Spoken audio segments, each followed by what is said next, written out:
Salut, c'est Guillaume. Je vous propose de découvrir un extrait du prochain épisode de Course épique. Course épique, c'est chaque semaine un invité, une course, une histoire hors du commun. Je vous donne rendez-vous tous les mercredis pour découvrir un nouvel épisode et vivre une grande et belle histoire de course. Mais avant ça, place à un extrait de notre prochain épisode. J'ai jamais été très fan de l'effort sportif en fait. Tu as commencé la course à pied il y a très peu de temps, il y a 4 ans, en 2019. Est-ce que tu peux nous expliquer ce qui s'est passé ce matin où tu as décidé de chausser des baskets pour la première fois véritablement de façon volontaire pour faire de la course à pied? C'était quoi le cheminement? Est-ce que c'est quelque chose qui a grandi progressivement? Est-ce qu'il y a vraiment eu une espèce de flash et un élément déclencheur très soudain? Ou est-ce que petit à petit, tu as senti monter en toi cette envie de tester ou de te lancer sur la course à pied et puis nous dire peut-être pourquoi tu as fait le choix de ce sport-là en particulier? Donc en 2019, ça faisait quelques mois que je faisais un régime parce que je pouvais vraiment plus me voir dans un miroir parce que suite à mes études, j'ai pris énormément de poids. Sauf que c'était très compliqué de me contraindre dans la nutrition en fait parce que j'adore manger, j'adore passer des moments à table, j'adore prendre des repas en famille, etc. Donc je m'étais mise à l'évidence qu'il fallait que je fasse du sport et que j'étais déjà un petit peu vieille quand même pour aller dans un club de danse, enfin pour reprendre en tout cas l'activité que je faisais avant, c'était un peu compliqué parce que j'avais perdu énormément notamment au niveau de la souplesse, j'avais plus pratiqué les mouvements depuis longtemps, donc ça me paraissait impossible de revenir au niveau auquel j'étais avant, donc j'avais vite oublié cette idée. Et je voyais des gens courir en bas de chez moi, donc je me suis dit j'ai des baskets, j'ai un short et un t-shirt dans mon armoire, je vais essayer d'aller courir. Donc je suis allée courir, voilà, j'ai couru 500 mètres et j'ai arrêté. Le souffle court.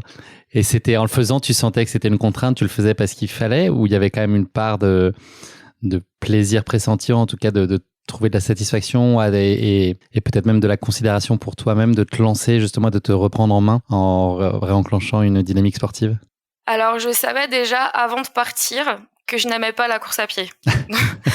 Donc, j'y allais pas contrainte et forcée, forcément. Je savais que j'y allais pour moi. Donc, je m'étais mise en tête que je devais le faire et que je pouvais le faire surtout.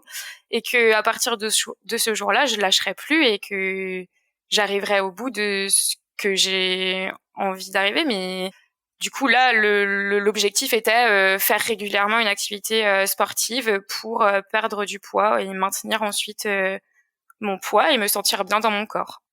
Au bout de combien de temps tu as entrevu des premiers bénéfices? Est-ce que ça a été très rapide ou est-ce qu'il y a quand même une période un peu fastidieuse de mise en route et peut-être même de doute ou de déception, avoir le sentiment de ne pas y arriver comme tu l'espérais? Au bout de combien de temps tu as commencé à trouver finalement des petites récompenses à cette démarche-là? Je dirais que ça a mis quand même un certain temps à ce que j'apprécie en tout cas courir. Après, je me suis rendu compte rapidement, je pense qu'au bout de 3-4 semaines, je me suis rendu compte que finalement on pouvait progresser vite au début en course à pied, en tout cas au niveau du souffle, au niveau de la longueur de course. Enfin, je voyais que chaque semaine j'arrivais à courir de plus en plus loin sur le parcours. J'allais toujours au même endroit et j'essayais à chaque fois d'aller à l'arbre suivant, puis à l'arbre suivant. La suite logique, en tout cas, celle qui a été la tienne dans la construction et puis dans cette avancée dans la course à pied, ça a été un moment le premier dossard. Ça a été ton premier 10 km qui était à Célestat fin 2019. Quel souvenir tu en gardes et puis qu'est-ce qu'elle a changé cette course? Ça a été quoi la différence l'avant-après, là, d'épingler un dossard? Qu'est-ce que ça a changé dans ta vie? Le souvenir que j'en garde, alors c'est que c'était vraiment difficile. J'étais très heureuse d'y aller. Dans le sas de départ, je me souviens que je regardais tout le monde et je me disais mais je vais terminer dernière de cette course, c'est vraiment pas possible. Ils sont tous super bien équipés, super bien faits et tout. Moi, je suis là, j'arriverai à rien. Donc, ce qui n'était pas un frein pour toi sur l'inscription, justement, d'avoir cette idée en tête que tu as ressenti là sur la ligne de départ, ce que tu décris, ça a aucun moment été un frein pour sauter le pas de la course, enfin de l'inscription, en tout cas, de te dire peut-être que je serai en queue de peloton, mais ça n'a jamais été une pensée limitante pour toi? Non, en fait, ça m'était un peu égal. Puis Benjamin était venu avec moi, du coup.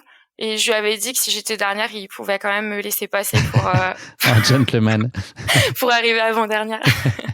Non, j'avais même pas pensé en fait au fait que oui, je pouvais être en queue de peloton, ou c'était vraiment mon objectif, c'était d'y aller et de réussir à courir les 10 km. Après, j'étais quand même très très stressée parce que je me souviens que le vendredi soir, donc le vendredi avant la course, je lui avais dit mais en fait, j'ai jamais fait 10 km, il faut qu'on aille essayer. Et lui, il me disait, mais non, on peut pas courir 10 km 2 jours avant la course, personne ne fait ça. Et moi, bornée et têtue, je lui ai dit, si, on doit aller essayer. Donc, le vendredi soir, on est allé courir 10 km pour me prouver que j'y arrive. Donc, petite anecdote de ma première course.